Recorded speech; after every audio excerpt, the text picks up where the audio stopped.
নমস্কার। বাংলা সেরা গল্পে সবাইকে জানাই স্বাগত। শুরু করছি আজকের গল্প। আজ পড়ে শোনাব দীনেশচন্দ্র দাশের লেখা গল্প পার্বতী। তাহলে শুরু করি গল্পটা। গল্পের নাম পার্বতী।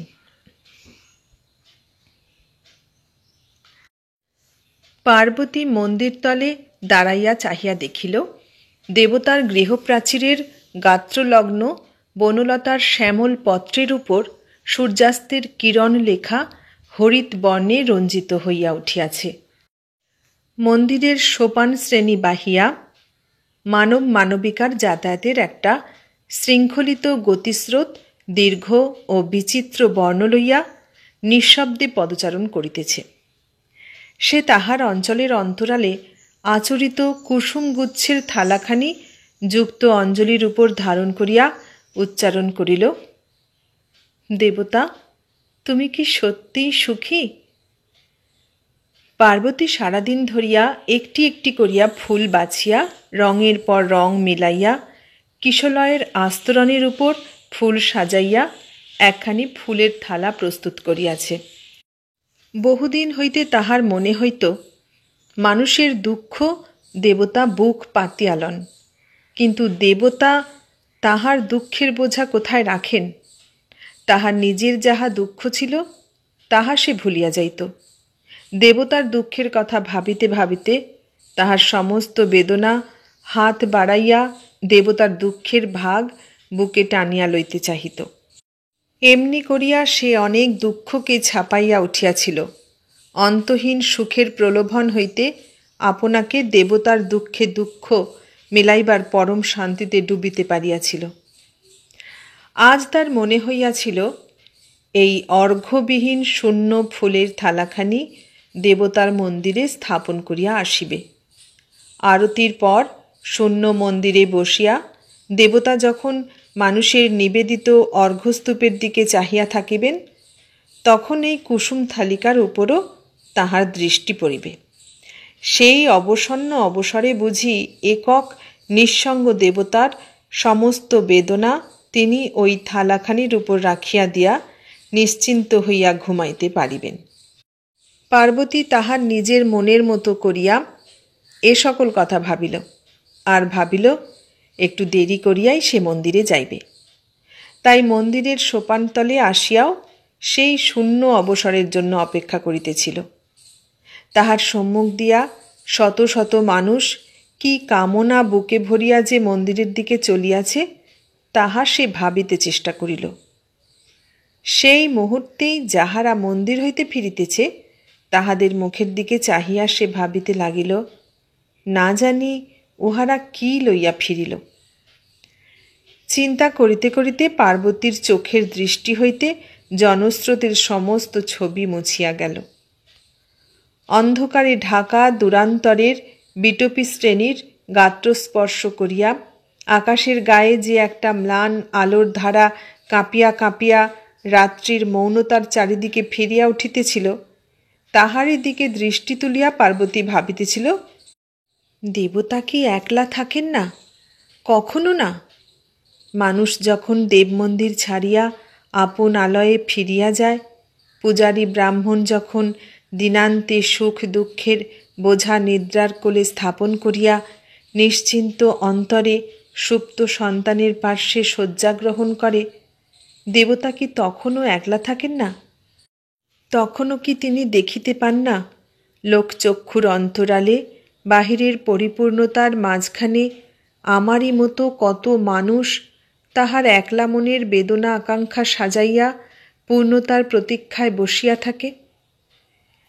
এমন ভাবিতে ভাবিতে পার্বতী শোক সাগরের তীরে আসিয়া দাঁড়াইল।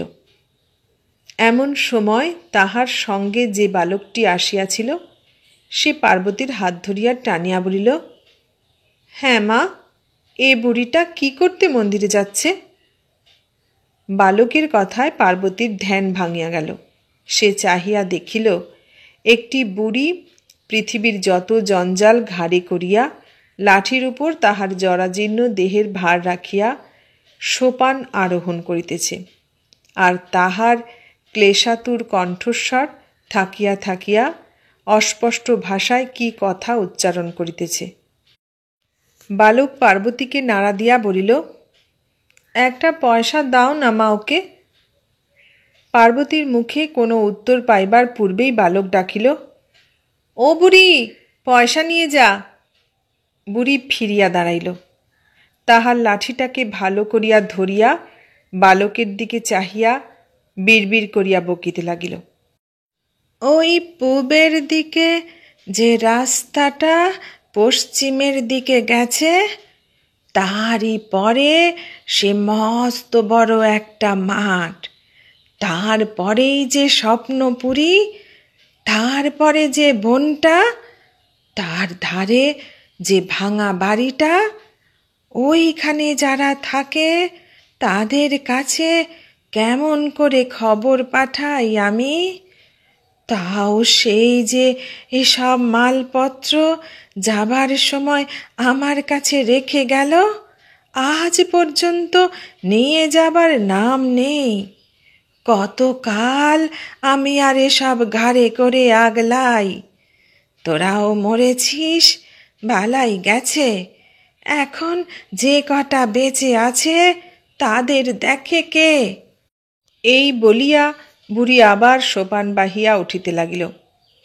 বালক পয়সা হাতে করিয়া দাঁড়াইয়া রহিল। বুড়ি পয়সা নিল না, চলিয়া গেল। বালকের তাহাতে বড় দুঃখ হইল। মায়ের মুখের দিকে চাহিয়া সে একটু বিষাদের হাসি হাসল। পার্বতী বালককে কোলের কাছে টানিয়া লইয়া বলিল, পথে আর কারুকে পেলে পয়সা দিও, কেমন? বালক একটু বিষণ্ণ দৃষ্টিতে পার্বতীর মুখের দিকে চাহিয়া বলিল, বাড়ি যাবে না মা? পার্বতী রুদ্ধশ্বাস ফেলিয়া বলিল, চলো মন্দির থেকে ঘুরে আসি। মন্দিরে যাইয়া সেই অন্ধকারে পার্বতী ফুলের থালাখানি রাখিল। তাহার পর জোর করে বলিল, জানি না কোনো দুঃখ আছে কিনা, যদি থাকে সব আমাকে দিও, আমার শূন্য থালা ভরে থাকবে। পার্বতীর শীত গ্রীষ্মের সর্বসহা অন্তর ফাটিয়া যেন এই কথা কয়টি ভুঁই চাপার মতো ফুটিয়া উঠিল। সে বালককে লইয়া মন্দির হইতে ফিরিল।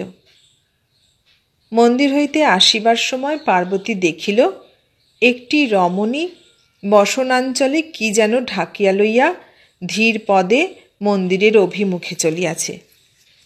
পার্বতীকে দেখিয়া রমণী শুষ্ক কণ্ঠে প্রশ্ন করিল, তুমি কি মন্দির থেকে ফিরছ? পার্বতী বলিল, হ্যাঁ। রমণীর প্রায় শ্বাসরোধ হইয়া আসিয়াছিল। সে ক্ষীণ স্বরে আবার জিজ্ঞাসা করিল, মন্দিরে বুঝি কেউ নেই? পার্বতী উত্তর করিল, আছে, একটা বুড়ি চাতালের পাশে শুইয়াছে, আর কেউ নেই। রমণী আবার চলিতে লাগিল। পার্বতী কিছুক্ষণ তাহার দিকে চাহিয়া রহিল। তারপর বালককে লইয়া নামিতে লাগিল। রাত্রে গৃহে ফিরিয়া দিদিমার কাছে শুইয়া বালক জিজ্ঞাসা করিল, হ্যাঁ দিদিমা, ঠাকুর দেবতারা রাত্রে ঘুমোয় না? পার্বতী তখন সেজ জ্বালিয়া চৌকির গায়ে ঠেস দিয়া চোখ বুজিয়া বসিয়াছিল। বালকের প্রশ্নে সে একটু নড়িয়া বসিল, কিন্তু তেমনি অলসভাবে দীপশিখার দিকে চাহিয়া রহিল। বালক তাহার তন্দ্রাচ্ছন্ন দিদিমাকে নাড়া দিয়া আবার জিজ্ঞাসা করিল, বল না দিদিমা, ঠাকুর ঘুমোয় কি না? একটা টিকটিকি দেওয়ালের গায়ে শব্দ করিয়া উঠিল, টিক টিক টিক। দিদিমা জড়িত স্বরে উত্তর করিলেন, খায় দায় আর ঘুমোয় না? নে, তুই এখন ঘুমো দেখি। তাহার পরেই তিনি নিদ্রায় আচ্ছন্ন হইয়া পড়িলেন। বালক বিরক্ত হইয়া পাশ ফিরিয়া পার্বতীর মাথায় হাত রাখিয়া বলিল, মা, আমরা ফেরবার সময় অত রাত্রে ওই মেয়েটি মন্দিরে যাচ্ছিল কেন মা? পার্বতীর মনে পড়িল সেই রমণীর কথা। ধীরে ধীরে সেই পরিশ্রান্ত রমণীর মুখের সব রেখাগুলি তাহার মনে ফুটিয়া উঠিল। তাহার অঙ্গভঙ্গি, চলিবার কথা, কহিবার ধারা সব কিছু যেন তাহার ধারণার ভিতর সুস্পষ্ট হইয়া উঠিল। মনে হইল সে যেন তাহাকে বহুবার দেখিয়াছে। মনে হইল তাহারই নিজের বহুবারের অসংযত কামনার কঙ্কালকে যেন ওই রমণীর পরিচ্ছদে আবৃত হইয়া আজ মায়াপথ অতিক্রম করিতে দেখিয়া আসিয়াছে। এই কথা ভাবিতে ভাবিতে তাহার মুখে একটা অকারণ আনন্দ শিহরিয়া উঠিল। সে বালকের হাতের উপর মাথাটি পাতিয়া দিয়া তাহার মুখের দিকে চাহিয়া বলিল, কিছু হয়তো ঠাকুরের কাছে দিতে গেল। সঙ্গে সঙ্গেই তাহার মনে হইল সকলেই কত কি ঠাকুরকে দিয়া আসে, এতদিন ভাবিয়াও সে কিছুই দিতে পারে নাই।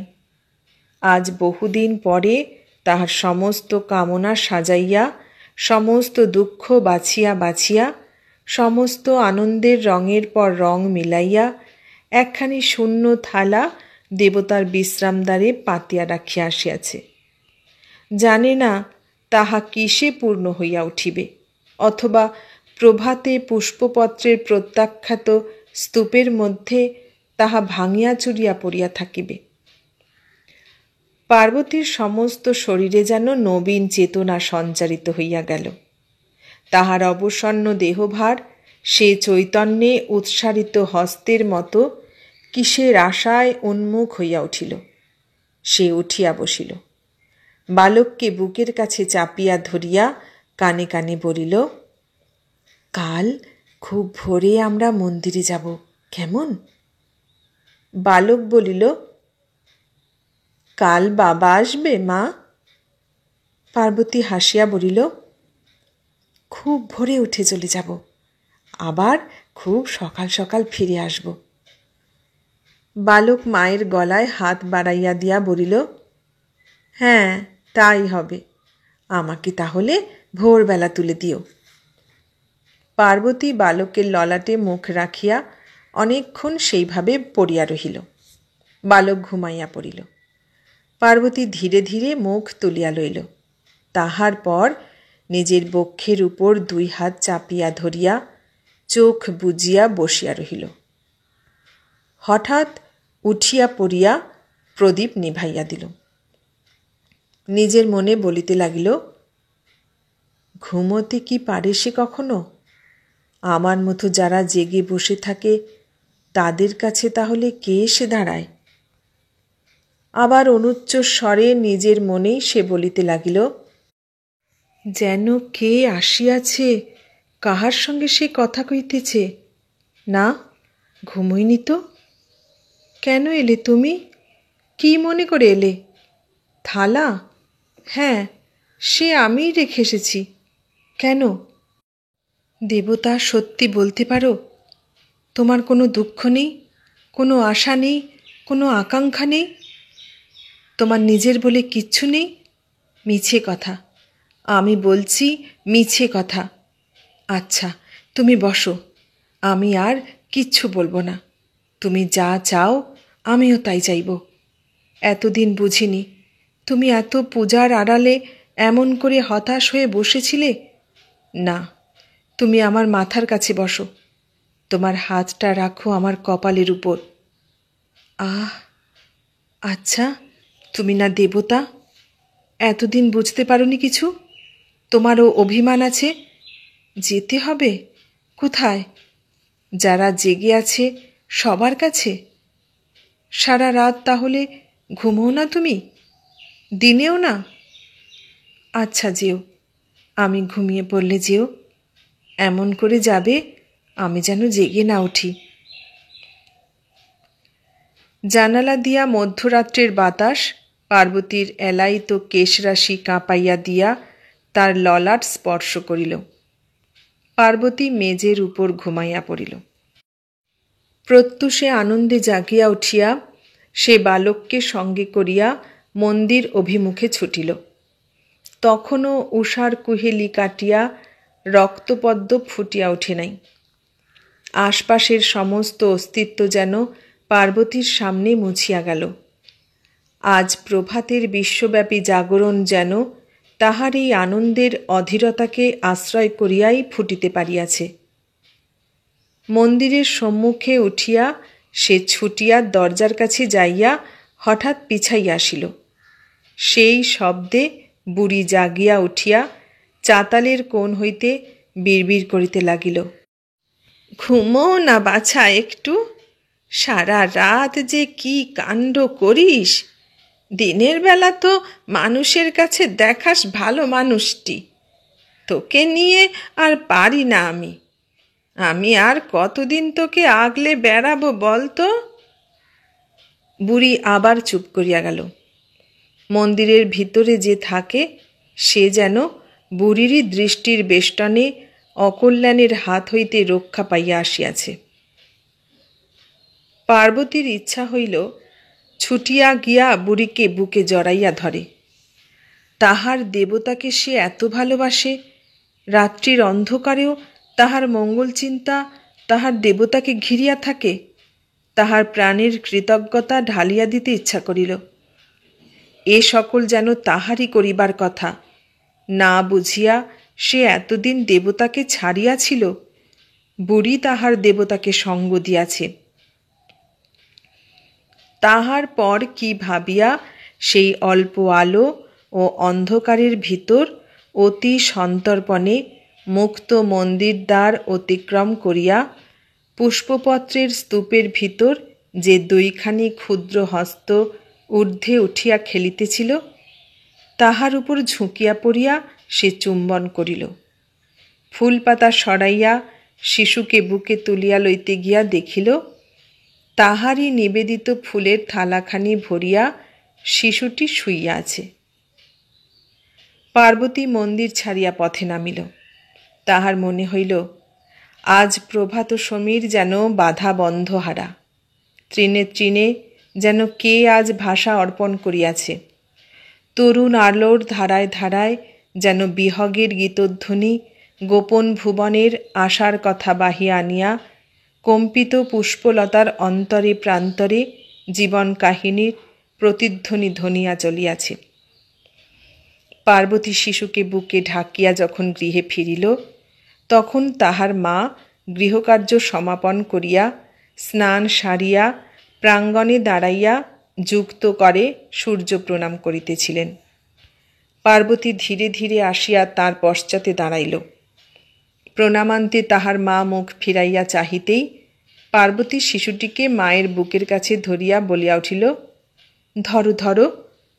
মাতা নিতান্ত অপ্রস্তুতভাবে শিশুকে কোলে লইলেন। তাহার পরই শিশুর শরীরের অবস্থা দেখিয়া বলিলেন, মাগো, এ কি রে, সর্বনাশ করেছিস? এ আবার কোথা থেকে কুড়িয়ে এনে বিপদ ডাকলি? ধর ধর। পার্বতী হাততালি দিতে দিতে মার সম্মুখে ছোট বালিকার মতো হাসিতে হাসিতে বলিল, মন্দিরে পেয়েছি মা, খুব ভোরবেলা উঠে আমি আর সুরো মন্দিরে গিয়েছিলাম। মা বিপন্নভাবে শিশুকে কাপড়ে ঢাকিয়া লইলেন। তাহার পর পার্বতীকে বলিলেন, আগুন জাল, আগুন জাল, এ আবার কি বিপদ জোটালি? মাগো, কার কি ঠিক নেই, এনে তো ঘরে ঢোকালি। পার্বতী আগুন জ্বালিল। তাহার মাতা শিশুকে সেঁকিয়া পরিষ্কার করিয়া পার্বতীর কোলে দিয়া পুনরায় স্নান করিতে গেলেন। পার্বতী শিশুকে ভালো করিয়া আচ্ছাদন করিয়া কোলে করিয়া রৌদ্রে বসিয়া রহিল। বালক সুরো মায়ের সম্মুখে দাঁড়াইয়া সন্দিগ্ধ দৃষ্টিতে শিশুর দিকে চাহিতে লাগিল। বাহিরের দিকে চাহিয়া হঠাৎ সুরো চেঁচাইয়া উঠিল, বাবা এসেছে, বাবা এসেছে। পার্বতী শিশুকে আরও বুকের কাছে টানিয়া লইয়া কাপড় দিয়া ঢাকিয়া বসিল। পার্বতীর বসনাঞ্চল সহসা যেন উতলা হইয়া উঠিল। তাহার মনে প্রাণে যেন কাহার চিরন্তন ধ্যান নিরাড়ম্বর স্তব্ধতা হইতে বাহিরে আসিয়া প্রভাত বাতাসে জাগিয়া উঠিল। সুরো মায়ের কাঁধের উপর মুখ রাখিয়া আবার বলিল, মা, বাবা এসেছে। পার্বতীর মা স্নান করিয়া আসিয়া দেখিলেন পার্বতীর স্বামী রামাপদ ঘরের ভিতর চৌকির উপর চুপ করিয়া বসিয়াছে। সুরো দরজার কাছে দাঁড়াইয়া একবার মায়ের মুখের দিকে চাহিতেছে, আর একবার ঘরের ভিতর বামাপদর মুখের দিকে তাকাইতেছে। পোষা বিড়ালটা আসিয়া সুরোর পা ঘেঁষিয়া লেজ তুলিয়া করুণ সুরে ডাকিতে লাগিল। সুরো তাহার হাতের অন্তর্ভুক্ত মুড়ির মোয়াটা মাটিতে ফেলিয়া দিয়া বলিল, নে খা। পার্বতীর মা বামাপদর কাছে যাইয়া জিজ্ঞাসা করিলেন, অসুখ করেছে বামাপদ? পথে বুঝি ঘুমোতে পারোনি? শিগগির নিয়ে নাও, আমি ভাত চড়িয়ে দিচ্ছি। ভাত হলে খেয়ে ঘুমিয়ে পড়ো, তাহলেই শরীরটা ঠান্ডা হয়ে আসবে। বামাপদ মুখ তুলিল না। চৌকি হইতে নামিয়া একবার শাশুড়িকে প্রণাম করিয়া পায়ের ধুলা লইয়া আবার চৌকিতে বসিয়া পড়িল। মা ডাকিলেন, ও পার্বতী, ওখানে বসে আছিস কেন? এখানে উঠে আয় না। পার্বতী উঠিয়া ধীরে ধীরে ঘরে আসিয়া দাঁড়াইল। কোলের শিশুটি নাড়া পাইয়া একটু কাঁদিয়া উঠিল।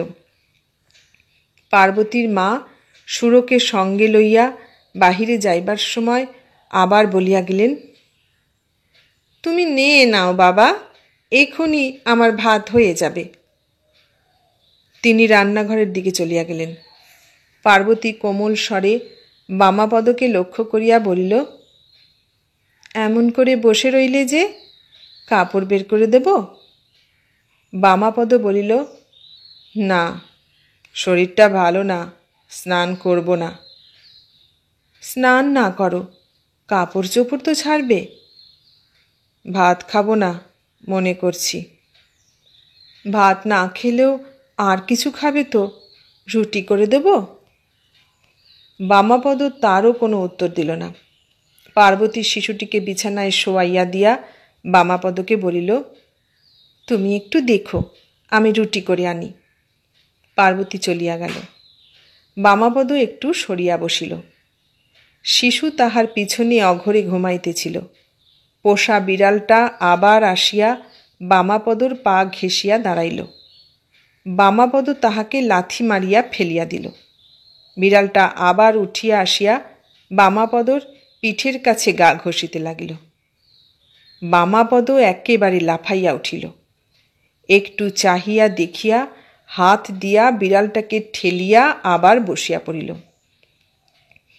তাহার শূন্য দৃষ্টি থাকিয়া থাকিয়া দীর্ঘ নিঃশ্বাসের সঙ্গে সঙ্গে জ্বলিয়া উঠিতে লাগিল।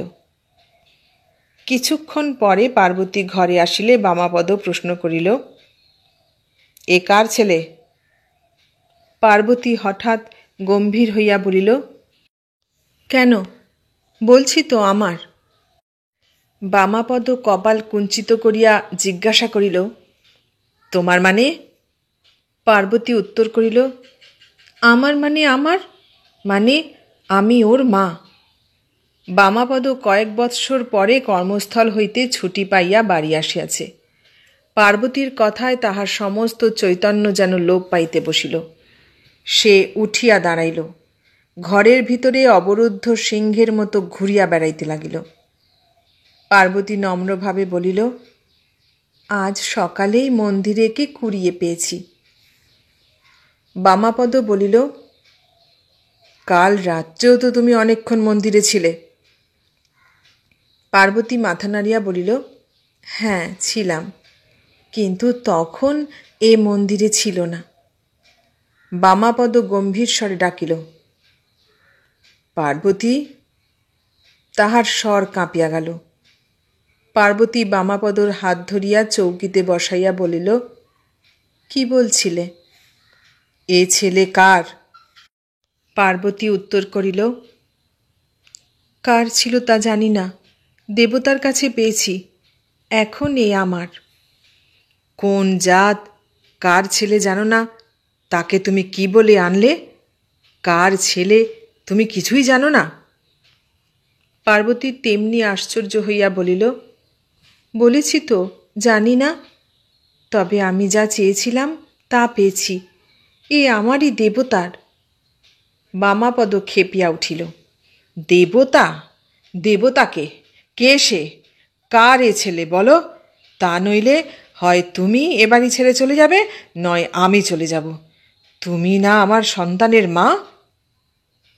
পার্বতীও এবার যেন ক্ষোভে জ্বলিয়া উঠিল। সে বলিল, হ্যাঁ, তাতে কি হয়েছে? এ শিশু আমার কাছে থাকবে, তোমাদের তাতে ক্ষতি হয়? বামাপদ বাধা দিয়া বলিল, ক্ষতি হয়? তুমি বলতে পারছো ক্ষতি হয়? এ যদি তোমার সন্তানও না হয়, তবু এ কে তা জানো না। একে ঘরে রাখলে সমাজ কি বলবে? তারা না বুঝে যদি কিছু বলে, সে দোষ আমার নয়, এ শিশুরও নয়। তুমি একে মন্দিরে কুড়িয়ে পেয়েছ বলছ, বুঝতে পারছো এ কোন দুশ্চরিত্রার সন্তান? এসব করলে তাদের কুকীর্তিকে পোষণ করা হবে। ওকে মন্দিরে রেখে এসো। পার্বতী ছুটিয়া শিশুর কাছে গিয়া দাঁড়াইল। তাহার পর সে রুদ্রকণ্ঠে বলিতে লাগিল, দুশ্চরিত্রার সন্তান কিনা তা জানি না, সন্তান সন্তান, কার কিসের ফল তার বিচার কে করবে? সুরও আমাদের কারো দুশ্চরিত্রের ফল কিনা কে জানে? কে তা স্বীকার করবে? কে তার বিচার করবে? সুরো জন্ম লাভ করে তার যদি কোনো অপরাধ না হয়ে থাকে, তাহলে এ শিশুরও কোনো অপরাধ নেই। আমি একে ফিরিয়ে দিতে পারবো না। দেবতা একে আমার কোলে তুলে দিয়েছেন, সন্তান বলেই একে মানুষ করব। তার জন্য তোমার ইচ্ছায় যদি আমাকে সব ছেড়ে চলে যেতে হয়, তাও পারব। দেবতার মন্দিরে একে নিয়ে আশ্রয় নেব। বামাপদ অধীর হইয়া উঠিল। সে কাঁপিতে কাঁপিতে পার্বতীর হাত ধরিয়া টানিয়া বলিয়া ফেলিল, যাও তবে, ওই পাপের বোঝা বুকে করে পুড়ে মরগে। পার্বতীর চক্ষু দুইটি নিরুদ্ধ অশ্রু আবেগকে ধরিয়া রাখিতে লাল হইয়া উঠিল। সে শিশুকে বুকে করিয়া বাহির হইয়া গেল। সুরো দেখিতে পাইয়া ছুটিয়া গিয়া মায়ের আঁচল ধরিয়া টানিল। মা, কোথায় যাচ্ছ? মন্দিরে যাচ্ছ আবার? পার্বতীর মা হাঁকিয়া জিজ্ঞাসা করিলেন, এত বেলাতে কোথায় চললি আবার? বামাপদ ঘরের দরজার কাছে আসিয়া বলিল, যাক, যেতে দিন। পার্বতীর মা এবার বুঝিতে পারিলেন ব্যাপার কিছু গুরুতর হইয়াছে। তিনি ছুটিতে ছুটিতে গিয়া পার্বতীকে বুকের মধ্যে টানিয়া লইলেন। পার্বতী মায়ের কাঁধের উপর মুখ রাখিয়া ফোঁপাইয়া কাঁদিতে লাগিল। সুরোর চোখ দিয়া টস টস করিয়া জল পড়িতে লাগিল। সে তাহা বারে বারে মুছিতে লাগিল, আর মাঝে মাঝে একটা ম্লান হাসি মুখে ফুটাইয়া বামাপদর দিকে চাহিতে লাগিল। বামাপদ ডাকিল, সুরো, এদিকে এসো। পার্বতীকে লইয়া মা ঘরে আসিলেন। পার্বতী কিছুক্ষণ মাটির দিকে চাহিয়া কি ভাবিতে লাগিল। তাহার দুই চোখ দিয়া ফোঁটা ফোঁটা অশ্রু মাটিতে টপ টপ করিয়া পড়িতে লাগিল। ব্যথায় দুঃখে তাহার বুক ভরিয়া দীর্ঘশ্বাস ফাটিয়া বাহির হইতে চাহিতেছিল। তাহাই ঢাকিয়া রাখিতে গিয়া তাহার মুখ লাল হইয়া উঠিল। সে একটু পরে শিশুকে আবার বিছানায় শোয়াইয়া দিল। তারপর মুখ চোখ মুছিয়া বামাপদর দিকে চাহিয়া বলিল, আমি যাব না, এই ঘরেই একে নিয়ে থাকব, আর তুমি একে বাঁচিয়ে রাখবার খরচ দেবে। আমি নিজেই তার জোগাড় করতাম, কিন্তু তোমার তাতে অপমান হবে। ভেবেছিলাম চলে যাব, কিন্তু তা করব না। তুমি আমাকে যতখানি অপমান করেছ, তা না বুঝেই করেছ। চলে গেলে লোকেও কোনো দিন বুঝত না, তুমিও বুঝতে না। পার্বতীর মা বামাপদর পিঠে হাত বুলাইয়া বলিলেন, আমি তো বুড়ো মানুষ বাবা, কিন্তু পার্বতী এমন কি করেছে যার জন্য তুমি ওকে তাড়িয়ে দিলে, তা তো বুঝতে পারলাম না। বামাপদ উত্তর করিল, পারবেন কি করে? আপনার মেয়ের দোষ দেখবেন কেন? পার্বতী কিছু করেনি? জাতের ঠিক নেই, কুলের ঠিক নেই, তাকে এনে ঘরে পুষতে হবে? পার্বতীর মা ধীরে ধীরে আবার বলিলেন, তা বলো না বাবা, আমিও প্রথমে পার্বতীকে ওই বলে গাল দিয়েছিলাম, কিন্তু ভেবে দেখলাম মা হয়ে ছেলে তুলে নিয়েছে, তাতে আর কি হয়েছে? জাত জাত তো জন্মাবার পর ঠিক হয় বাবা। পার্বতী ওর মা, তুমিও তোমার কাজ করবে, ওকে রক্ষে করবে, ব্যাস ফুরিয়ে গেল। সুরো একটু দূরে দাঁড়াইয়া সভয়ে বলিল, কেন বাবা অত রাগ করছো? ও তো আমারই মতো দেখতে। পার্বতী সুরোকে কোলে লইয়া বামাপদর কাছে আসিয়া বলিল, এ ছেলে তোমার আর ও ছেলে আমার জীবন দেবতার। তাহলে হলো তো? তার চেয়ে তো কুলশীল আর কিছু বড় নেই।